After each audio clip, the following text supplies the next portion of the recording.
ಕಷ್ಟಪಟ್ಟು ಒಂದು ಸೈಟನ್ನಂತೂ ಕೊಂಡ್ಕೊಂಡಿದ್ದಾಯಿತು. ಇನ್ನು ಮನೆ ಕಟ್ಸೋದೊಂದೇ ಬಾಕಿ. ಲೇಬರ್ನ ಎಲ್ಲಿಂದ ಕರ್ಕೊಂಡು ಬರಬೇಕು, ಪಾಯದ ಕಲ್ಲುಗಳನ್ನು ಎಲ್ಲಿಂದ ತಂದು ಹಾಕಬೇಕು, ಮರಳನ್ನು ಯಾವ ಕಂಪನಿಯಿಂದ ತರಿಸಬೇಕು, ಸಿಮೆಂಟ್ ಅಂತೂ ಈಗ ಪೂರ್ಥ ಕಲಬೆರಕೆ ಆಗಿ ಕೂತಿದೆ. ಯಾರನ್ನು ನಂಬಬೇಕು, ಯಾರನ್ನು ಬಿಡಬೇಕು ಅನ್ನುವಂತಹ ಗೊಂದಲದಲ್ಲಿ ನೀವಿದ್ದೀರಾ? ಮನೆ ಕಟ್ಸೋಕ್ಕೋಸ್ಕರ ಒದ್ದಾಡಿ ಆ ಕಂಪನಿ ಈ ಕಂಪನಿ ಅವ್ರ ಕೊಟೇಶನ್ನು ಇವ್ರ ಕೊಟೇಶನ್ ಅಂತ ಎಲ್ಲ ನೋಡಿ ತಲೆ ಕೆಟ್ಟು ಹೋಗಿದ್ಯಾ? ಖಂಡಿತ ತಲೆ ಕೆಡಿಸ್ಕೊಳ್ಳುವಂಥ ಅವಶ್ಯಕತೆಯೇ ಇಲ್ಲ. ನಿಮ್ಮ ಕೈಗೆಟಕುವ ದರದಲ್ಲಿ ಅತಿ ಗುಣಮಟ್ಟವನ್ನು ಹೊಂದಿರುವಂತಹ ಎಲ್ಲ ಉಪಕರಣಗಳನ್ನು ಉಪಯೋಗಿಸಿ ನಿಮ್ಮ ಕನಸಿನ ಮನೆಯನ್ನು ಕಟ್ಟಿ ನಿಮ್ಮ ಕೈಗೆ ಕೊಡ್ತಾರೆ. ಪಾಯದಿಂದ ಹಿಡಿದು ಗೃಹ ಪ್ರವೇಶದವರೆಗೂ ಬೇಕಾಗಿರುವಂತಹ ಸಕಲ ಸೌಲಭ್ಯವನ್ನು ಇದೊಂದೇ ಕಂಪನಿಯವರು ಒಂದೇ ರೂಫಿನ ಕೆಳಗಡೆ ನಿಮಗೆ ಒದಗಿಸ್ತಾ ಇದ್ದಾರೆ. ಆಶ್ಚರ್ಯ ಆಗ್ತಿದೆ ಅಲ್ವಾ? ಏನಪ್ಪ, ಪಾಯದಿಂದ ಹಿಡಿದು ಆರ್ಕಿಟೆಕ್ಟ್ ವಿಚಾರ ಆಗಿರಬಹುದು, ಫರ್ನಿಚರ್ ವಿಚಾರ ಆಗಬಹುದು, ಎಲ್ಲನೂ ನಮ್ಗೆ ಇದು ಮಾಡಿಕೊಡ್ತಾ ಇದ್ದಾರೆ. ಯಾರು ಕಂಪನಿ, ಎಲ್ಲಿದೆ ಅಂತ ಕೇಳ್ತಾ ಇದ್ದೀರಾ? ನಮ್ಮ ಬೆಂಗಳೂರಿನ ರಾಜಾಜಿನಗರದಲ್ಲಿರುವಂತಹ KMI ಕನ್ಸ್ಟ್ರಕ್ಷನ್ಸ್ ಕಂಪನಿಯವರು ಒಂದೇ ಸೂರಿನ ಅಡಿಯಲ್ಲಿ ನಿಮ್ಮ ಕನಸಿನ ಮನೆಯನ್ನು ಸಿದ್ಧ ಮಾಡಿಕೊಡ್ತಾರೆ. ಇನ್ನಷ್ಟು ಹೆಚ್ಚಿನ ಮಾಹಿತಿಗಳು ಬೇಕಾದರೆ ಇಲ್ಲೇ ಇರುವಂತಹ ಫೋನ್ ನಂಬರ್ಗೆ ಫೋನ್ ಮಾಡಿ, ನಿಮಗೆಲ್ಲ ಮಾಹಿತಿ ಸಿಗುತ್ತೆ. ಪ್ರೀತಿಯ ವೀಕ್ಷಕರಿಗೆ ಶಂಕರಾನಂದ ಟಿವಿಗೆ ಸ್ವಾಗತ ಸುಸ್ವಾಗತ. ಇವತ್ತಿನ ವಿಡಿಯೋನಲ್ಲಿ ನವೆಂಬರ್ ತಿಂಗಳ ಮಾಸ ಭವಿಷ್ಯ ಹೇಗಿದೆ ಅನ್ನುವಂತಹ ಮಾಹಿತಿಯನ್ನು ತಿಳ್ಕೊಳ್ಳೋಣ. ಯಾವ್ಯಾವ ಗ್ರಹಚಾರಗಳಿಂದಾಗಿ, ಯಾವ್ಯಾವ ಗ್ರಹ ಬದಲಾವಣೆಗಳಿಂದಾಗಿ ಯಾವ ರೀತಿಯ ಶುಭ ಅಥವಾ ಅಶುಭದ ಫಲಗಳು ನಿಮಗೆ ಕಾದಿದೆ ಅನ್ನುವಂತಹ ಮಾಹಿತಿಯನ್ನು ತಿಳ್ಕೊಳ್ಳೋಣ. ಅದಕ್ಕಿಂತ ಮುಂಚಿತವಾಗಿ ಯಾರಾದರೂ ಶಂಕರಾನಂದ ಟಿವಿ ಯೂಟ್ಯೂಬ್ ವಾಹಿನಿಯನ್ನು ಸಬ್ಸ್ಕ್ರೈಬ್ ಮಾಡ್ಕೊಂಡಿಲ್ಲ ಅಂದರೆ ಸಬ್ಸ್ಕ್ರೈಬ್ ಮಾಡ್ಕೊಳ್ಳಿ. ಫೇಸ್ಬುಕ್ ಪೇಜ್, ಇನ್ಸ್ಟಾಗ್ರಾಮ್ ಪೇಜನ್ನು ಫಾಲೋ ಮಾಡ್ತಾ ಇಲ್ಲ ಅಂದರೆ ಫಾಲೋ ಮಾಡಿ. ಅದರಿಂದ ನೆಕ್ಸ್ಟ್ ಅಪ್ಲೋಡ್ ಮಾಡುವಂತಹ ವಿಡಿಯೋಗಳು ನಿಮಗೆ ನೋಟಿಫಿಕೇಷನ್ನ ಮುಖಾಂತರ ಬಂದು ತಲುಪತ್ತೆ. ಹೊಸ ಮಾಹಿತಿಗಳನ್ನು ತಿಳ್ಕೊಳ್ಳೋದಕ್ಕೆ ಸಾಧ್ಯವಾಗುತ್ತೆ ಅಂತ ತಿಳಿಸ್ತಾ, ನವೆಂಬರ್ ತಿಂಗಳ ಗೋಚಾರದ ಫಲಗಳನ್ನು ನೋಡೋಕ್ಕೂ ಮುಂಚಿತವಾಗಿ ನವೆಂಬರ್ನ ತಿಂಗಳಲ್ಲಿ ಯಾವ್ಯಾವ ಗ್ರಹಗಳು ಬದಲಾವಣೆಗಳು ಆಗುತ್ತವೆ ಮತ್ತು ಮಾಸ ವಿಶೇಷತೆಗಳೇನು ಅನ್ನೋದನ್ನು ನೋಡೋಣ. ಈ ನವೆಂಬರ್ ಅಂತ ಹೇಳ್ತಾ ಇದ್ದ ಹಾಗೆಯೇ ನಮ್ಮ ನವೆಂಬರ್ 1ನೇ ತಾರೀಕು ನಮ್ಮೆಲ್ಲರಿಗೂ ಕನ್ನಡ ಹಬ್ಬ. ತಮ್ಮೆಲ್ಲರಿಗೂ ಸಹ ಕನ್ನಡ ರಾಜ್ಯೋತ್ಸವದ ಶುಭಾಶಯಗಳು. ಕನ್ನಡವನ್ನು ನಾವೇನು ಬೆಳೆಸಬೇಕಾಗಿಲ್ಲ, ಅದು ಬೆಳೆದು ನಿಂತಿದೆ. ಅವುಗಳ ನಡುವೆ ನಾವು ಆಶ್ರಯವನ್ನು ತೆಗೆದುಕೊಳ್ತಾ ಇದ್ದೀವಿ. ಹಾಗಾಗಿ ಕನ್ನಡವನ್ನು ಬಳಸ್ಕೊಂಡ್ರೆ ಸಾಕು. ಬೆಳೆಸೋದು, ಅದು ಬೆಳೆದದ್ದಕ್ಕೆ ನಾವಿದ್ದೀವಿ. ನಾವಿಲ್ಲ ಅಂದರೆ ಆ ಭಾಷೆಗೇನು ತೊಂದರೆ ಇಲ್ಲ, ಭಾಷೆ ಇದ್ದೇ ಇರುತ್ತೆ. ನಮಗೆ ಆ ಭಾಷೆ ಅವಶ್ಯಕತೆ ಹೊರತು ಭಾಷೆಗೆ ಮನುಷ್ಯ ಅವಶ್ಯಕತೆ ಅಲ್ಲ ಅನ್ನೋದನ್ನು ಪ್ರತಿಯೊಬ್ಬರೂ ಸಹ ನೆನಪಿಟ್ಕೊಂಡಿರಬೇಕು. ಕನ್ನಡವನ್ನು ಸಾಧ್ಯವಾದಷ್ಟು ಬಳಸಿ ಬಳಕೆಗೆ ತಗೊಂಡು ಬಂದು ನೀವು ಜೀವಂತವಾಗಿರೋದಕ್ಕೆ ನೀವು ಸಾಧ್ಯ ಮಾಡಿಕೊಳ್ಳಿ. ಮತ್ತೊಮ್ಮೆ ಕನ್ನಡ ರಾಜ್ಯೋತ್ಸವದ ಶುಭಾಶಯಗಳು. ಇನ್ನು 2ನೇ ತಾರೀಕು 11ನೇ ತಿಂಗಳು 2025ಕ್ಕೆ ತುಲಾ ರಾಶಿಗೆ ಶುಕ್ರನು ಪ್ರವೇಶ ಮಾಡ್ತಾ ಇದ್ದಾನೆ. ಇನ್ನು 16ನೇ ತಾರೀಕು 11ನೇ ತಿಂಗಳು 2025ಕ್ಕೆ ವೃಶ್ಚಿಕ ರಾಶಿಗೆ ರವಿ ಪ್ರವೇಶ ಮಾಡ್ತಾ ಇದ್ದಾನೆ. 23ನೇ ತಾರೀಕು 11ನೇ ತಿಂಗಳು 2025ಕ್ಕೆ ತುಲಾ ರಾಶಿಗೆ ವಕ್ರೀಗತನಾಗಿರತಕ್ಕಂತಹ ಬುಧನು ವಕ್ರತ್ವದಲ್ಲಿ ತನ್ನ ಸ್ಥಾನವನ್ನು ಪರಿಚಲನೆ ಮಾಡ್ತಾ ಇದ್ದಾನೆ. ಇನ್ನು 26ನೇ ತಾರೀಕು 11ನೇ ತಿಂಗಳು 2025ಕ್ಕೆ ಶುಕ್ರನು ಈ ಒಂದು ತಿಂಗಳಲ್ಲಿ 2ನೇ ಬಾರಿ ತನ್ನ ಸ್ಥಾನವನ್ನು ಬದಲಾಯಿಸ್ತಾ ತುಲಾಯಿಂದ ವೃಶ್ಚಿಕ ರಾಶಿಗೆ ಪ್ರವೇಶ ಮಾಡ್ತಾ ಇದ್ದಾನೆ. ಇದಿಷ್ಟು ಈ ಒಂದು ತಿಂಗಳಲ್ಲಿ ನಡೀತಕ್ಕಂತಹ ಒಂದು ಗ್ರಹದ ಸ್ಥಾನದ ಸಂಚಾರದ ಬಲಗಳು. ಇನ್ನು ವಿಶೇಷತೆ ಅಂತ ನೋಡೋದಾಯಿತು ಅಂದರೆ ಈ ತಿಂಗಳಲ್ಲಿ ಯಾವ್ಯಾವ ದಿನಾಂಕಗಳಲ್ಲಿ ಯಾವ್ಯಾವ ರೀತಿಯಾಗಿರ್ತಕ್ಕಂತಹ ವಿಶೇಷವಾದಂತಹ ದಿನಮಾನಗಳಿದ್ದಾವೆ, ಅದರಿಂದ ನಿಮಗೇನು ಅನುಕೂಲಗಳಾಗಬಹುದು, ನಿಮ್ಮ ಜೀವನದಲ್ಲಿ ಯಾವ್ಯಾವ ರೀತಿಯಲ್ಲಿ ಬದಲಾವಣೆಗಳನ್ನು ನೀವು ತಗೊಂಡು ಬರಬಹುದು ಅನ್ನೋದಾಯಿತು ಅಂತ ಹೇಳಿದ್ರೆ ನೋಡಿ. ಹೇಗಿದ್ದರೂ ಕಾರ್ತಿಕ ಮಾಸ ನಡೀತಾ ಇದೆ. 2ನೇ ತಾರೀಕು ಭಾನುವಾರದಂದು ದ್ವಾದಶಿ ತಿಥಿ ದಿವಸ, ಅದನ್ನು ಉತ್ಥಾನ ದ್ವಾದಶಿ ಅಂತ ಕರಿತೀವಿ. ಜೊತೆಗೆ ತುಳಸಿ ಪೂಜೆ ಸಹ ಇರತಕ್ಕಂತಹದ್ದು. ಈ ತುಳಸಿ ಪೂಜೆಯನ್ನು ತುಂಬ ಜನರು ಮಾಡ್ತಾ ಇದ್ದಾರೆ. ಪರಂಪರೆಗಳಲ್ಲಿ ಮಾತ್ರ ತುಳಸಿ ಪೂಜೆಯನ್ನು ಮಾಡ್ಕೊಂಡು ಬರ್ತಾ ಇದ್ರು. ಆದರೆ ಇತ್ತೀಚಿನ ಕಾಲಘಟ್ಟದಲ್ಲಿ ಪ್ರತಿಯೊಬ್ಬರೂ ಸಹ ಅದನ್ನು ರೂಢಿ ಮಾಡಿಕೊಂಡು ತುಳಸಿಯನ್ನು ಪೂಜೆ ಮಾಡೋದಕ್ಕೆ ಶುರು ಮಾಡಿದ್ದಾರೆ. ಹಾಗಾಗಿ ತುಳಸಿ ಪೂಜೆ ಇರತಕ್ಕಂಥದ್ದು 2ನೇ ತಾರೀಕು. ಇನ್ನು 3ನೇ ತಾರೀಕು ಕಾರ್ತಿಕ್ ಸೋಮವಾರ ಇದೆ. ಕಾರ್ತಿಕ್ ಸೋಮವಾರದ ವ್ರತ ಯಾರಾದರೂ ಮಾಡ್ತಾ ಇದ್ದೀನಿ ಅಂತಂದರೆ ಆ ಕಾರ್ತಿಕ್ ಸೋಮವಾರದ ವ್ರತವನ್ನು ಸಹ ನೀವು ಮಾಡಿಕೊಳ್ಬಹುದು. ಅದೇ ರೀತಿಯಾಗಿ ಇನ್ನೊಂದಷ್ಟು ವಿಶೇಷಗಳನ್ನು ನೋಡೋದಾಯಿತು ಅಂದರೆ 8ನೇ ತಾರೀಕು 11ನೇ ತಿಂಗಳು 2025ಕ್ಕೆ ಸಂಕಷ್ಟಹರ ಚತುರ್ಥಿ ಇರತಕ್ಕಂಥದ್ದು. ಜೊತೆಗೆ ಅವತ್ತೇ ಶ್ರೀ ಕನಕದಾಸರ ಜಯಂತಿ ಸಹ ಇದೆ. ನೋಡಿ, ದಾಸ ಪರಂಪರೆಯಲ್ಲಿ ಕನಕದಾಸರದ್ದು ಬಹಳ ಶ್ರೇಷ್ಠ ಸ್ಥಾನ. ಆ ಶ್ರೀಹರಿಯ ಕುರಿತಾಗಿ, ಕೃಷ್ಣನ ಕುರಿತಾಗಿ ಅವರು ಮಾಡಿದಂತಹ ಅನೇಕ ಕೀರ್ತನೆಗಳು ಇವತ್ತಿಗೂ ಸಹ ನಮ್ಮ ಕಣ್ಮುಂದೆ ಇರತಕ್ಕಂಥದ್ದು, ಕಿವಿಗಳಲ್ಲಿ ಕೇಳಿಸ್ಕೊಳ್ತಿದ್ದೀವಿ. ನಾಲಿಗೆಗಳಲ್ಲಿ ಆ ಕೀರ್ತನೆಗಳನ್ನು, ದಾಸರ ಪದಗಳನ್ನು ನುಡಿತಾ ಬರ್ತಾ ಇದ್ದೇವೆ.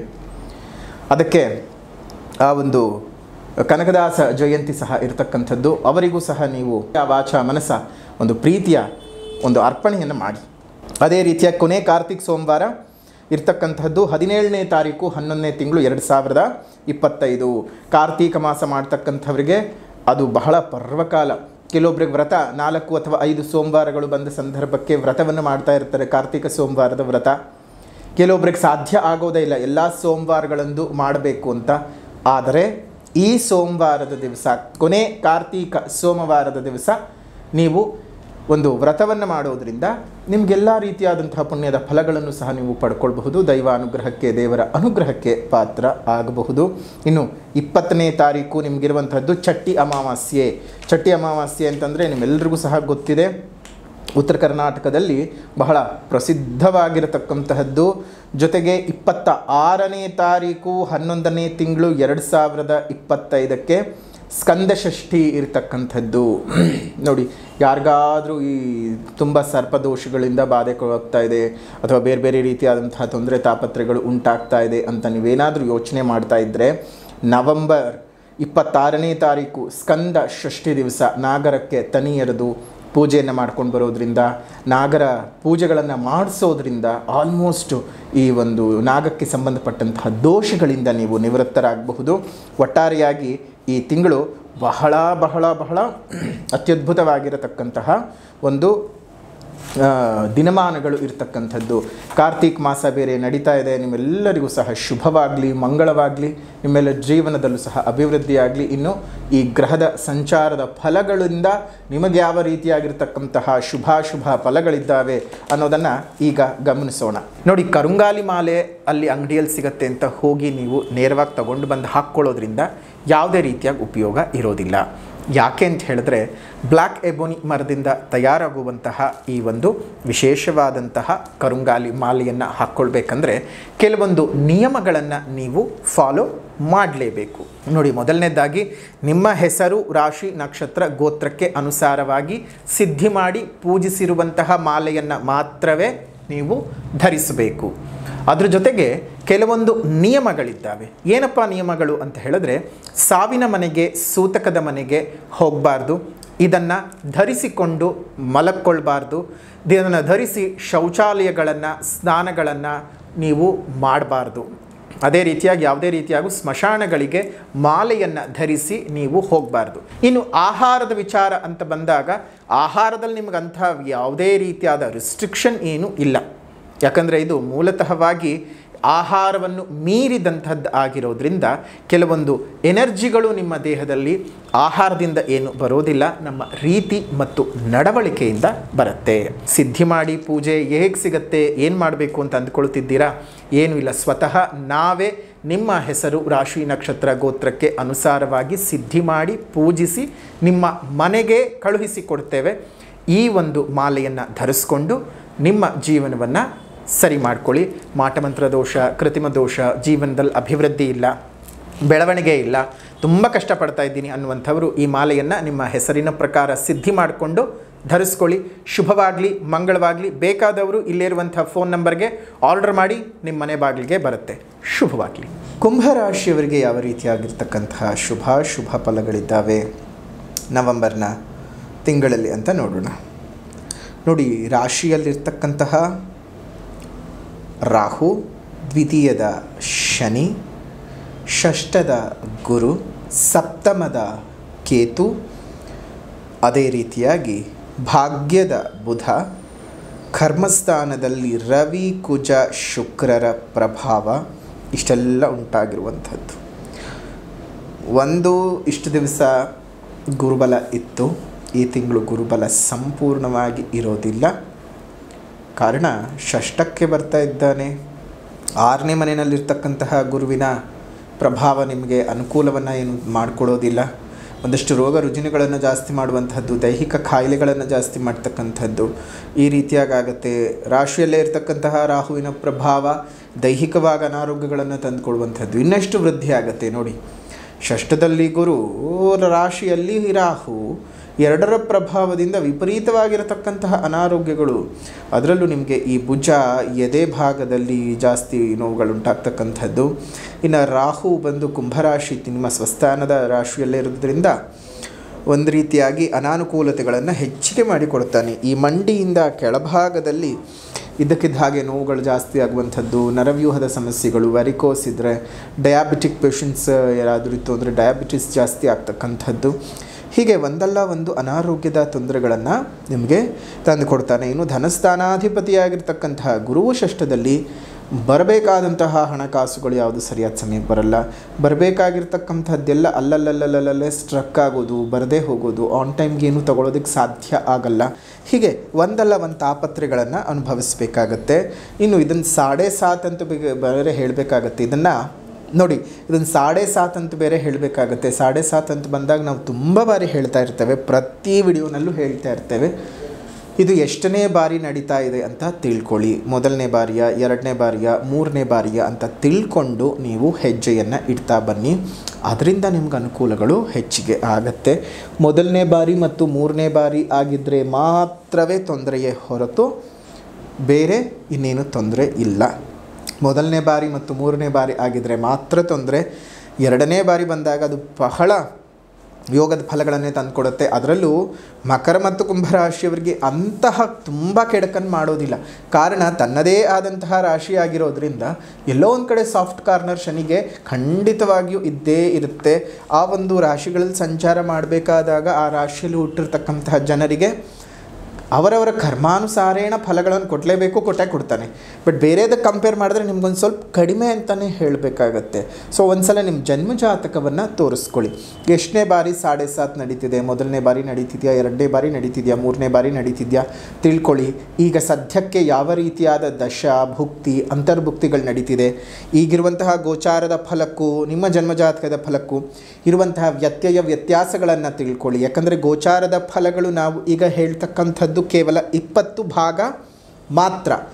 ಅದರಲ್ಲಿ ನಿಮಗೆ ಏನು ಒಳ್ಳೆಯದು ಕೆಟ್ಟದ್ದು ಅಥವಾ ಏನು ಅನ್ನೋದನ್ನು ನೀವು ಯೋಚನೆ ಮಾಡ್ಕೋಬೇಕು ಅಂದರೆ ಫಸ್ಟ್ ನಿಮ್ಮ ಜನ್ಮಜಾತಕವನ್ನು ತೋರಿಸ್ಬೇಕು. ಎಷ್ಟೋ ಬಾರಿ ಚೆನ್ನಾಗಿದೆ ಅಂತ ಹೇಳಿದಾಗಲೂ ನಿಮಗೆ ಚೆನ್ನಾಗಿ ನಡೀತಾ ಇರೋದಿಲ್ಲ. ಕಾರಣ ನಿಮಗೆ ಜನ್ಮಜಾತಕದಲ್ಲೇ ಟೈಮ್ ಚೆನ್ನಾಗಿರೋದಿಲ್ಲ. ಇನ್ನು ಎಷ್ಟೋ ಬಾರಿ ಚೆನ್ನಾಗಿಲ್ಲ ಅಂತ ಹೇಳಿದಾಗ ನೀವು ಚೆನ್ನಾಗೇ ಇರ್ತೀರ, ನಿಮ್ಮ ಜನ್ಮಜಾತಕದಲ್ಲಿ ಟೈಮು ಚೆನ್ನಾಗಿ ನಡೀತಾ ಇರುತ್ತೆ. ಸೊ ಹಾಗಾಗಿ ಏನು ಅಂತ ತಿಳ್ಕೊಳ್ಬೇಕು ಅಂದರೆ ಒಂದು ಸಲ ನಿಮ್ಮ ಜನ್ಮಜಾತಕವನ್ನು ತೋರಿಸ್ಕೊಳ್ಳೋದು ಮರಿಬೇಡಿ. ಇನ್ನು ಅದೇ ರೀತಿಯಾಗಿ ಗುರುವಿನ ಪ್ರಭಾವಕ್ಕೆ ಸಿಕ್ಕಾಕೊಂಡು ಅನಾರೋಗ್ಯಗಳನ್ನು ತಂದು ಹಾಕ್ಕೊಳ್ತೀರಿ. ಇನ್ನು ಸಪ್ತಮದಲ್ಲಿರ್ತಕ್ಕಂತಹ ಕೇತುವಿನ ಪ್ರಭಾವದಿಂದಾಗಿ ಒಂದಿಷ್ಟು ಸಾಂಸಾರಿಕ ವಿಚಾರಗಳಲ್ಲಿ ಕಲಹ, ಕೌಟುಂಬಿಕದ ವಿಚಾರದಲ್ಲಿ ಹಿಂಸೆಗಳು, ಪೀಡೆಗಳು ನಡೆಯುತ್ತೆ. ಯಾವುದೇ ರೀತಿಯಾಗೂ ಅನುಕೂಲಗಳು ಆಗದೇ ಇರುವಂತಹ ಸಾಧ್ಯತೆಗಳಿದ್ದಾವೆ. ತುಂಬ ಹುಷಾರಾಗಿರಬೇಕು. ಇನ್ನೇನಾದರೂ ಈಗಾಗಲೇ ಮದುವೆಗೆ ಸೆಟ್ ಆಗ್ತಿದೆ, ಮದುವೆ ಹಂತಕ್ಕೆ ಹೋಗ್ತಾ ಇದೆ ಅನ್ನುವಂತಹ ಮಾತುಕತೆಗಳೆಲ್ಲ ಮುರಿದು ಹೋಗುವ ಸಾಧ್ಯತೆಗಳಿದ್ದಾವೆ. ಅಥವಾ ಅಸಂಬದ್ಧವಾಗಿರ್ತಕ್ಕಂತಹ ಸಂಬಂಧಗಳು ಬಂದು ನಿಮ್ಮ ಜೀವನಕ್ಕೆ ಸೇರ್ಕೋಬಹುದು.